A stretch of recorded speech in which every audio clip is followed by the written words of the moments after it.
Right here looks like a pretty good spot. Let me see, what do I have here? Got my towels, and I put the sunblock on. And let's see, I hope I brought a little bit of money. Got my glasses and my headphones.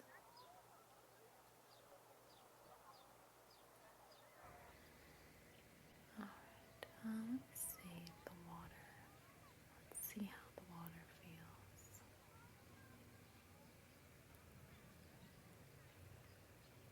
No, it's not too bad, but a bit cold.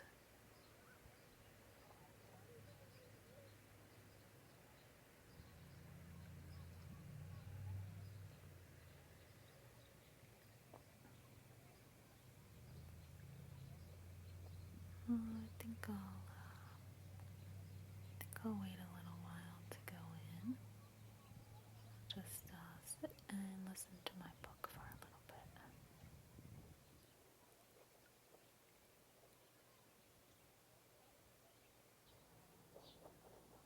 Okay, just relax. The White Ship by H.P. Lovecraft. I am Basil Elton, keeper of the North Point light that my father and grandfather kept before me. Far from the shore stands the gray lighthouse, above sunken, slimy rocks that are seen when the tide is low, but unseen when the tide is high. Past that beacon for a century have swept the majestic barks of the seven seas. In the days of my grandfather there were many, in the days of my father not so many, and now there are so few that I sometimes feel strangely alone, as though I were the last man on our planet.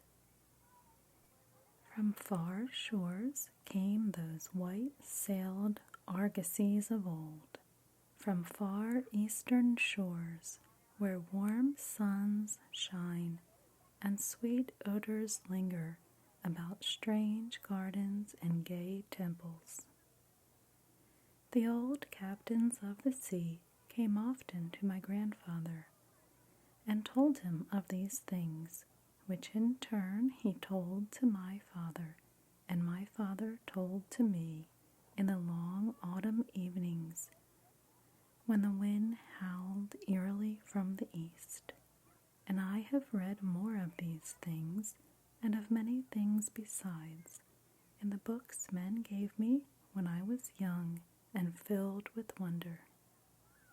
But more wonderful than the lore of old men and the lore of books is the secret lore of ocean, blue, green, gray, white or black, smooth, ruffled, or mountainous. That ocean is not silent. All my days I have watched it and listened to it, and I know it well. At first it told me only the plain little tales of calm beaches and near ports, but with the years it grew more friendly and spoke of other things, of things more strange and more distant in space and in time. Sometimes at twilight. No, don't squirt me. Oh, thanks a lot. There you go. Alright, let me get back to this book. Sometimes at twilight, the gray vapors of the horizon have parted to grant me glimpses of the ways beyond, and sometimes at night the deep waters of the sea have grown clear and phosphorescent to grant me glimpses of the ways beneath, and these glimpses have been as often of the ways that were and the ways that might be, as of the ways that are, for ocean is more ancient than the mountains, and freighted with the memories and the dreams of time. Out of the south it was that the white ship used to come when the moon was full and high in the heavens. Out of the south it would glide very smoothly and silently over the sea, and whether the sea was rough or calm, and whether the wind was friendly or adverse, it would always glide smoothly and silently, its sails distant and its long, strange tiers of oars moving rhythmically. One night I espied upon the deck a man, bearded and robed, and he seemed to beckon me to embark for fair, unknown shores. Many times afterward I saw him under the full moon, and ever did he beckon me. Very brightly did the moon shine on the night I answered the call, and I walked out over the waters to the white ship on a bridge of moonbeams. The man who had beckoned now spoke, a welcome to me in a soft language I seemed to know well, and the hours were filled with soft songs of the oarsmen as we glided away into a mysterious south, golden with the glow of that full, mellow moon. And when the day dawned, rosy and effulgent, I beheld the green shore of far lands, bright and beautiful, and to me unknown. Up from the sea rose lordly terraces of verdure, tree-studded and shewing here and there the gleaming white roofs and colonnades of strange temples. As we drew nearer the green shore, the bearded man told me of that land, the land of Zar, where dwell all the dreams and thoughts of beauty that come to men once and then are forgotten. And when I looked upon the terraces again, I saw that what he said was true, for among the sights before me were many things I had once seen through the mists beyond the horizon and in the phosphorescent depths of the ocean. There, too, were forms and fantasies more splendid than any I had ever known. The visions of young poets who died in want before the world could learn of what they had seen and dreamed. But we did not set foot upon the sloping meadows of Zar, for it is told that he who treads them may never more return to his native shore. As the white ship sailed silently away from the templed terraces of Zar, we beheld on the distant horizon ahead the spires of a mighty city, and the bearded man said to me, "This is Hilarion, the city of 1,000 wonders, wherein reside all those mysteries that man has striven in vain to fathom." And I looked again at closer range and saw that the city was greater than any city I had known or dreamed of before.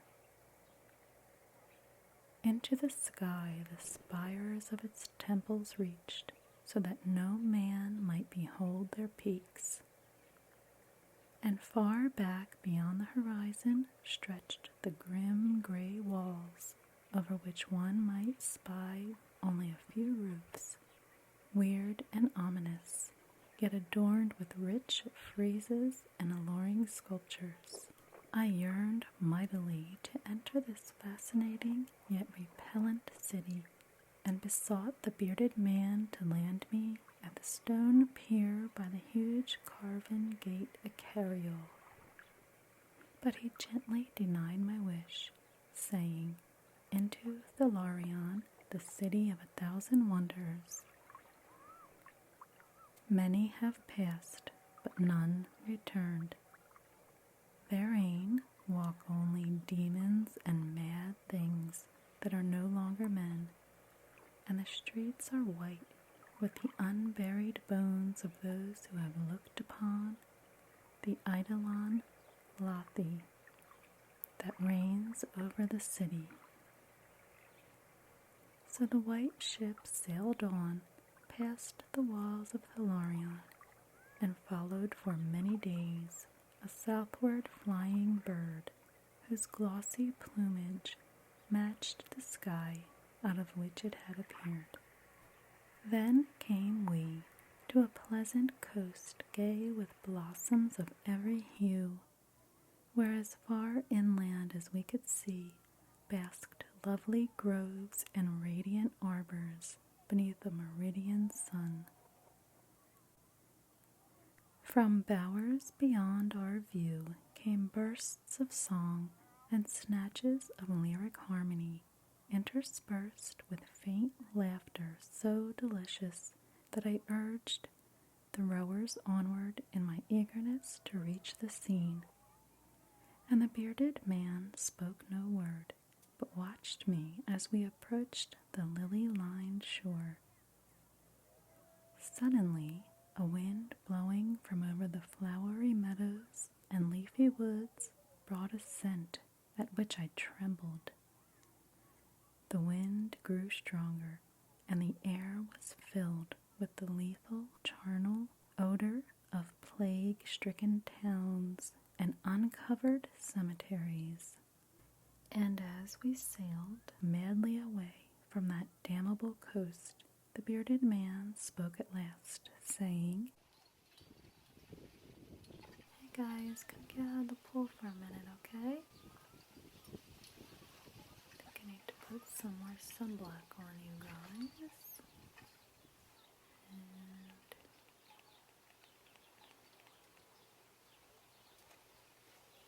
let's see, a little bit of money there. Here it is.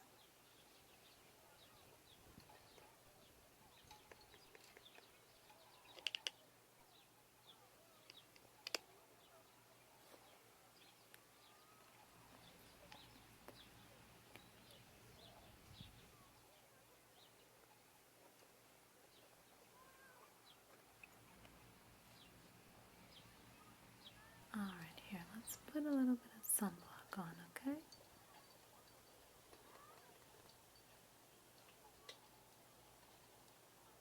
Okay.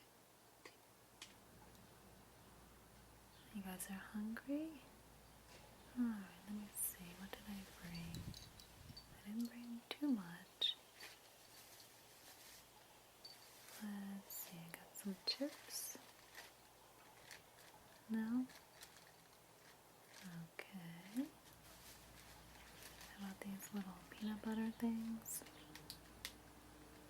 No? Okay. Goldfish? No? Of course not. Alright, well, that's all I have, so let me see if I have enough money for you to get something from the snack bar. Let's see. I think I just have a little bit of change in here.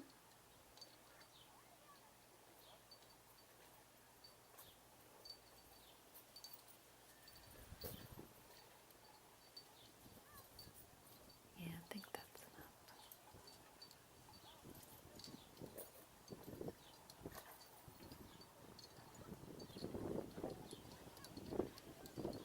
Okay, let me get back to my book. Where did I leave off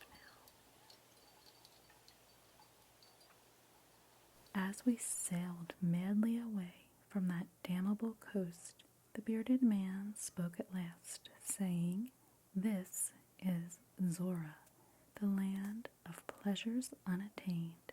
So once more the white ship followed the bird of heaven over warm, blessed seas, fanned by caressing, aromatic breezes.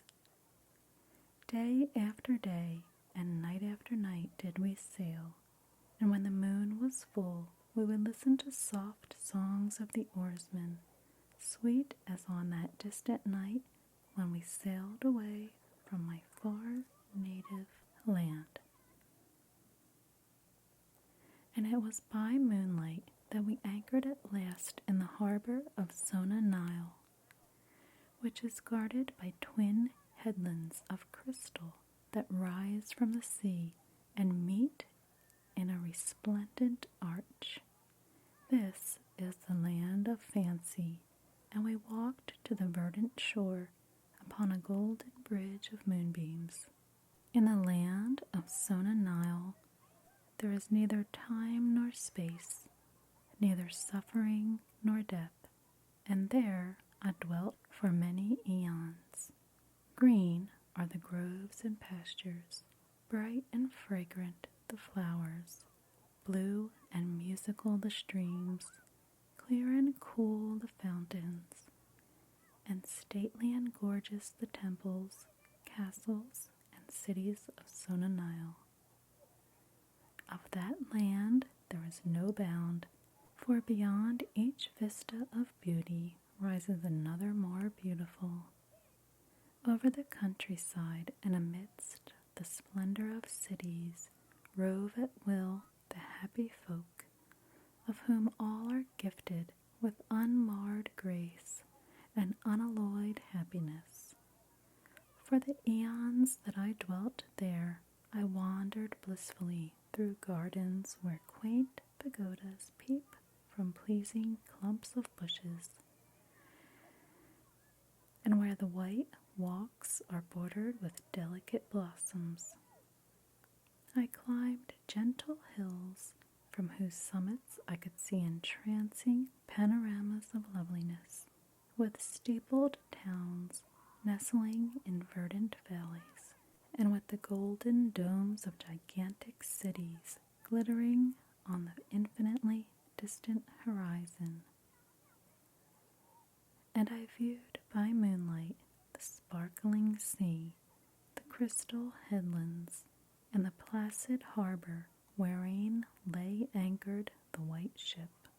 It was against the full moon one night in the immemorial year of Tharp that I saw outlined the beckoning form of the celestial bird, and felt the first stirrings of unrest. Then I spoke with the bearded man, and told him of my new yearnings to depart for remote Cathuria, which no man hath seen, but which all believe to lie beyond the basalt pillars of the west. It is the land of hope, and in it shine the perfect ideals of all that we know elsewhere, or at least so men relate. But the bearded man said to me, "Beware of those perilous seas wherein men say Cathuria lies. In Sona-Nyl there is no pain nor death, but who can tell what lies beyond the basalt pillars of the west?" Natheless, at the next full moon, I boarded the white ship, and with the reluctant bearded man left the happy harbor for untraveled seas. And the bird of heaven flew before, and led us toward the basalt pillars of the west. But this time the oarsmen sang no soft songs under the full moon. In my mind I would often picture the unknown land of Cathuria with its splendid groves and palaces, and would wonder what new delights there awaited me. Cathuria, I would say to myself, is the abode of gods, and the land of unnumbered cities of gold. Its forests are of aloe and sandalwood, even as the fragrant groves of Comorin, and among the trees flutter gay birds, sweet with song. On the green and flowery mountains of Cathuria stand temples of pink marble, rich with carven and painted glories.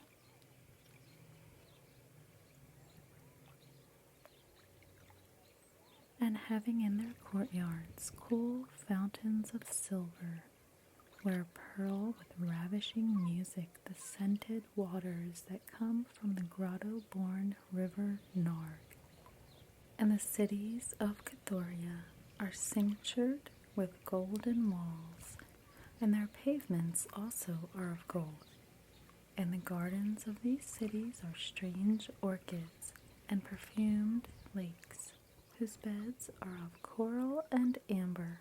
At night the streets and the gardens are lit with gay lanthorns, fashioned from the three-colored shell of the tortoise, and here resound the soft notes of the singer and the lutenist. And the houses of the cities of Cathuria are all palaces, each built over a fragrant canal bearing the waters of the sacred Narg. Of marble and porphyry are the houses, and roofed with glittering gold that reflects the rays of the sun and enhances the splendor of the cities, as blissful gods view them from the distant peaks. Fairest of all is the palace of the great monarch Dorieb, whom some say to be a demigod and others a god. High is the palace of Dorieb, and many are the turrets of marble upon its walls. In its wide halls many multitudes assemble, and here hang the trophies of the ages. And the roof is of pure gold, set upon tall pillars of ruby and azure, and having such carven figures of gods and heroes that he who looks up to those heights seems to gaze upon the living Olympus. And the floor of the palace is of glass, under which flow the cunningly lighted waters of the Narg, gay with gaudy fish not known beyond the bounds of lovely Cathuria. Thus would I speak to myself of Cathuria, but ever would the bearded man warn me to turn back to the happy shores of Sona-Nyl. For Sona-Nyl is known of men, while none hath ever beheld Cathuria. And on the 31st day that we followed the bird, we beheld the basalt pillars of the west. Shrouded in mist they were, so that no man might peer beyond them or see their summits, which indeed some say reach even to the heavens. And the bearded man again implored me to turn back, but I heeded him not, for from the mists beyond the basalt pillars I fancied here came the notes of singer and lutenist, sweeter than the sweetest songs of Sona-Nyl, and sounding mine own praises, the praises of me who had voyaged far under the full moon and dwelt in the land of fancy. So to the sound of melody the white ship sailed into the mist betwixt the basalt pillars of the west. And when the music ceased and the mist lifted, we beheld not the land of Cathuria, but a swift rushing, resistless sea, over which our helpless bark was borne toward some unknown goal. Soon to our ears came the distant thunder of falling waters, and to our eyes appeared on the far horizon ahead the titanic spray of a monstrous cataract, wherein the oceans of the world drop down to abysmal nothingness. Then did the bearded man say to me, with tears on his cheek, "We have rejected the beautiful land of Sona-Nyl, which we may never behold again. The gods are greater than men, and they have conquered." And I closed my eyes before the crash that I knew would come, shutting out the sight of the celestial bird which flapped its mocking blue wings over the brink of the torrent. Out of that crash came darkness, and I heard the shrieking of men and of things which were not men. From the east, tempestuous winds arose, and chilled me as I crouched on a slab of damp stone which had risen beneath my feet. Then, as I heard another crash, I opened my eyes and beheld myself upon the platform of that lighthouse, from whence I had sailed so many eons ago. In the darkness below there loomed the vast, blurred outlines of a vessel breaking up on the cruel rocks, and as I glanced out over the waste, I saw that the light had failed for the first time since my grandfather had assumed its care, and in the later watches of the night, when I went within the tower, I saw on the wall a calendar, which still remained as when I had left it at the hour I sailed away. With the dawn, I descended the tower and looked for wreckage upon the rocks, but what I found was only this: a strange dead bird, whose hue was as of the azure sky, and a single shattered spar of a whiteness greater than that of the wave tips or of the mountain snow. And thereafter the ocean told me its secrets no more, and though many times since has the moon shone full and high in the heavens, the white ship from the south came never again.